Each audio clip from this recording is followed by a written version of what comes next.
ಏನು ಗಲಾಟೆ ಆಯಿತು ಪ್ರೀತಮ್ ಗೌಡ ಅವರ ವಿಚಾರ ಮಾಡಿ ಹೇಗೆ ಸರ್ ಪದೇ ಪದೇ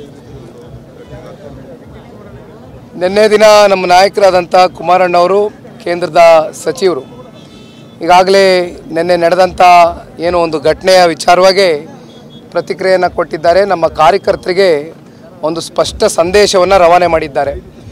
ಯಾವುದೇ ಕಾರಣಕ್ಕೂ ಭಾರತ ದೇಶದ ಗೌರವಾನ್ವಿತ ಪ್ರಧಾನಮಂತ್ರಿಗಳು ಶ್ರೀ ನರೇಂದ್ರ ಮೋದಿಜಿಯವರು ಮತ್ತು ನಮ್ಮ ಮಾಜಿ ಪ್ರಧಾನಮಂತ್ರಿಗಳಾಗಿರ್ತಕ್ಕಂಥ ದೇವೇಗೌಡರು ಸಾಹೇಬರ ಒಂದು ಸಂಬಂಧ ಯಾವ ರೀತಿ ಗೌರವಯುತವಾಗಿ ಇವತ್ತು ದೇವೇಗೌಡರು ಸಾಹೇಬ್ರನ್ನ ದೇಶದ ಪ್ರಧಾನಮಂತ್ರಿಗಳು ಕಾಣ್ತಾರೆ, ಇವೆಲ್ಲವನ್ನು ಕೂಡ ನಾವು ಗಮನದಲ್ಲಿಟ್ಕೊಂಡು ಯಾವುದೇ ಕಾರಣಕ್ಕೂ ಬೇರೆ ಬೇರೆ ರೀತಿಯಾದಂಥ ಘಟನೆಗಳಿಗೆ ಅವಕಾಶವನ್ನು ಕೊಡ್ದಿರಾ, ಉದ್ವೇಗಕ್ಕೆ ಒಳಗಾಗ್ದಿರಾ ಅತ್ಯಂತ ತಾಳ್ಮೆಯಿಂದ ಸಮಾಧಾನಕರವಾಗಿ ವರ್ತನೆಯನ್ನು ಮಾಡಬೇಕು. ಯಾರೇ ಕಿಡಿಗೇಡಿಗಳು ಯಾವುದೇ ಬೇರೆ ಬೇರೆ ದುರುದ್ದೇಶ ಇಟ್ಕೊಂಡು ಏನೇ ನಿಮಗೆ ಮನಸ್ಸಿಗೆ ನೋವು ಕೊಟ್ಟರು ಕೂಡ ಕಾರ್ಯಕರ್ತರಲ್ಲಿ ನಮ್ಮ ನಾಯಕರಾದಂಥ ಕುಮಾರಣ್ಣವರು ಯಾವುದೇ ಕಾರಣಕ್ಕೂ ಈ ಪಾದಯಾತ್ರೆ ಅತ್ಯಂತ ಆರೋಗ್ಯಕರವಾಗಿ ಸಾಗ್ತಾ ಇದೆ.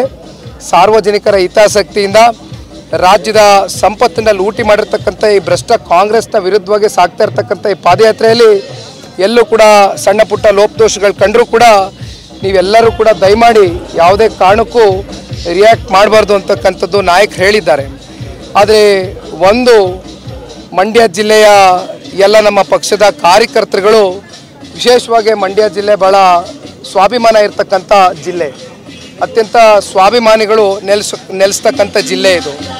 ಸ್ವಾಭಿಮಾನಕ್ಕೆ ಧಕ್ಕೆ ಉಂಟಾದಂಥ ಸಂದರ್ಭದಲ್ಲಿ ಬಹುಶಃ ಯಾವುದೇ ರೀತಿಯಾದಂಥ ಮುಂದಿನ ದಿನಗಳಲ್ಲಿ ಬೇರೆ ಬೇರೆ ರೀತಿ ವ್ಯತ್ಯಾಸಗಳು ಆಗಬಾರ್ದು ಅಂತಕ್ಕಂಥ ಹಿನ್ನೆಲೆಯಲ್ಲಿ ದಯಮಾಡಿ ಇವ್ಯಾವೂ ಕೂಡ ಮುಂದಿನ ದಿನಗಳಲ್ಲಿ ನಡೆದೇ ಇರತಕ್ಕಂಥ ನಿಟ್ಟಿನಲ್ಲಿ ಎಚ್ಚರಿಕೆ ಕ್ರಮವನ್ನು ವಹಿಸಬೇಕು ಅಂತಕ್ಕಂಥದ್ದು ಈ ಸಂದರ್ಭದಲ್ಲಿ ಜಿಲ್ಲೆಯ ಕಾರ್ಯಕರ್ತರ ಪರವಾಗಿ ನಾನೇ ಮನವಿಯನ್ನು ಮಾಡ್ತೇನೆ.